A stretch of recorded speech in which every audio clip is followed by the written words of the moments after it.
Oke, halo teman-teman, selamat sore. Jadi hari ini gue akan mereview pengalaman gue mengupgrade laptop lama gue, yaitu laptop Asus A55L. Jadi ini laptop yang udah dibeli selama 6 tahun yang lalu. Nah, jadi si laptop ini tuh punya permasalahan di baterai. Jadi baterainya udah ngedrop dan akhirnya gue mencari cara buat gimana cara ganti baterai. Ini pertama baterai yang lama yang udah gua ganti, sama kipasnya itu berisik dan kotor. Jadi gue coba untuk perbaikin kipasnya dan baterainya. Nah, jadi untuk teman-teman yang ingin membongkar laptop Asus A55L, itu yang pertama disiapin adalah screwdriver. Jadi screwdriver yang ibaratnya punya ini ya, mata, berbagai macam mata. Gue beli yang ini 30 ribuan. Kalau lebih bagus juga nggak apa-apa sih. Jadi buat buka-bukanya gampang.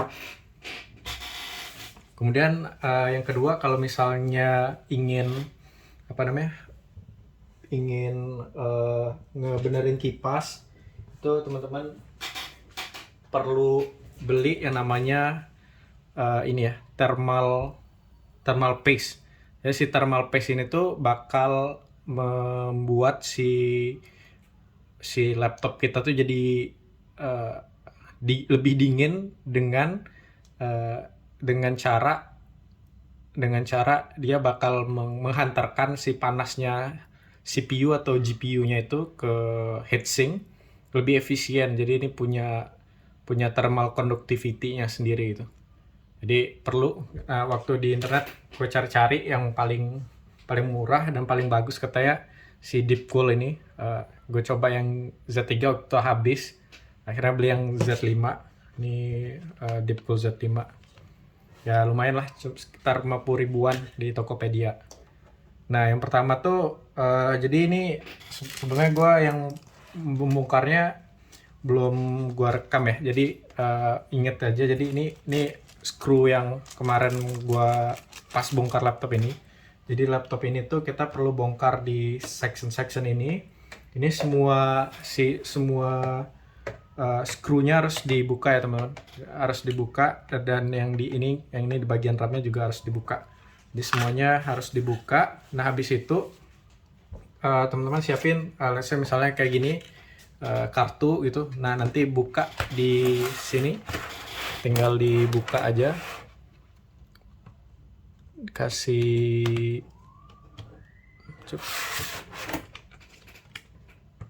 kita coba buka dulu dikit.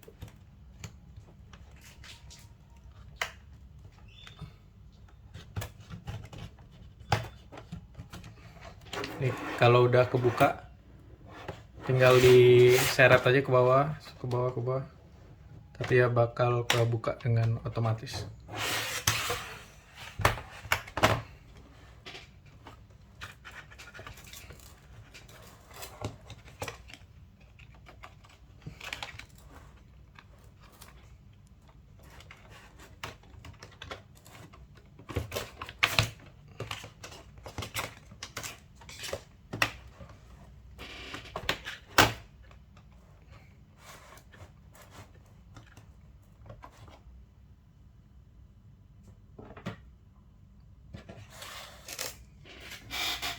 Ini adalah section, gue pakai masker dulu deh, takut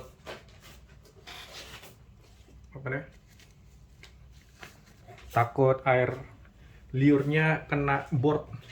Nah, ini teman-teman, jadi ini adalah baterainya. Jadi baterainya, apabila teman-teman ingin ganti baterai, teman-teman cukup buka baterai ini di bagian ini, 1, 2, bagian 3. Ntar tinggal dicabut, terus ganti deh sama baterai yang baru. Nah, yang perlu di make sure adalah si seri yang ini. Ini tuh harus sama ya sama yang di sini. Yang akan kita pesan di online. Ini harus sama, terus juga cek juga rating sama kapasitinya, voltnya sama kapasitinya.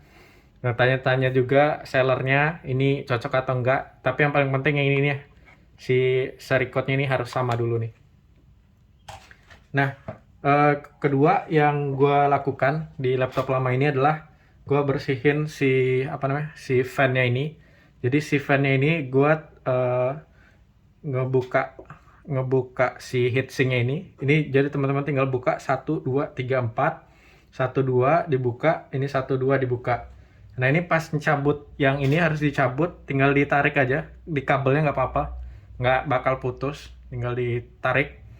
Ini ditarik. Nah, nanti teman-teman bisa buka dan nanti di sini tuh ada thermal paste-nya. Jadi antara antara heatsink ini heatsink. Jadi si chip GPU sama GPU-nya ini tuh menghasilkan panas, teman-teman. Jadi ketika dia panas, dia harus dikeluarkan. Nah, proses pengeluaran panasnya itu pakai heatsink ini. Jadi ini ada tembaga ini akan mengalirkan panas. Nah, nanti dia ada kisi-kisi di sini, narik kipas. Nah, ini akan mendinginkan sistem ini secara keseluruhan. Nah, jadi ibaratnya thermal paste ini adalah krusial nih. Kalau misalnya teman-teman buka harus pakai ini. Kalau enggak itu si laptopnya bisa cepat rusak. Jadi mesti siapin thermal paste buat ngebersihin fan ini kalau ingin bersihin. Mungkin itu aja. Terus dulu waktu beli laptop ini itu belinya itu pakai harddisk, teman-teman. Jadi harddisk HDD yang mana ketika booting tuh lama. Nah, waktu itu untuk upgrade-nya itu bukan sendiri ya, pergi ke toko. Nah, cara ngupgrade-nya itu gue beli HDD, kemudian harddisk yang harddisknya laptop ini bawaan gue pindahin ke HDD, kemudian yang SSD yang murah tuh gue pindahin ke sini buat jadi file system. Jadi pas bootingnya jadi cepat banget. Nah, mungkin terus apa lagi ya? Ini RAM-nya juga gue upgrade, gue tambah satu RAM lagi yang 4 GB. Tapi si laptop ini tuh sebenarnya bisa di-upgrade sampai 12 GB. Jadi bisa teman-teman upgrade. Nah, kemudian yang gue lakukan juga di laptop ini adalah gue memperbaikin si engselnya ini. Ini sebenarnya tombol si bautnya lepas. Jadi si bautnya ini tuh ngebuat ketika gue buka si layar itu dia bakal kayak mengeluak ya, membuka gitu. Jadi ibaratnya ini ya, sangat ringkih gitu. Nah, jadi ternyata ininya tuh lepas gitu. Pas digoyang-goyang, gue nemuin si baut ini di somewhere di laptop ini. Dan ketika gue pasang lagi, akhirnya dia bagus lagi. Nah, jadi buat teman-teman yang punya laptop lama, mungkin masih bagus, mungkin bisa dicoba dulu beberapa hal untuk teman-teman merevive laptop itu. Nanti mungkin bisa dikasih sama keluarga atau dipakai jadi second desktop, dimana gue ini pakai second desktop karena kapasitinya sangat besar. Terus gue juga standby kan laptop ini 24 jam in case gue ingin nonton YouTube dan lain-lain. Nah, jadi si laptop ini yang gue belum upgrade, yang gue belum perbaikin lah si apa ya, si speakernya, karena cukup mahal, sekitar 300 ribuan gitu. Mungkin bisa cari lebih murah ya. Tapi yang ingin gue sampaikan ini berarti 50 ribu buat thermal paste. Ini wajib di upgrade sih, teman-teman. Cari-cari di internet sekitar 6 bulan atau 1 tahun tuh harus diganti karena udah kering. Kemudian si baterainya gue cari di Tokopedia, ntar gue kasih link tokonya. Itu cuma 160 ribu. Terus dapat cashback puluh 40 ribu, ya cuma 120 ribu. Jadi 120 ribu gue bisa dapat baterai yang baru lagi di laptop yang lama ini. Jadi worth it banget buat gue upgrade. Mungkin itu aja teman-teman yang bisa gue share. Mungkin kita langsung ke proses closing dari laptop ini setelah gue revive kembali.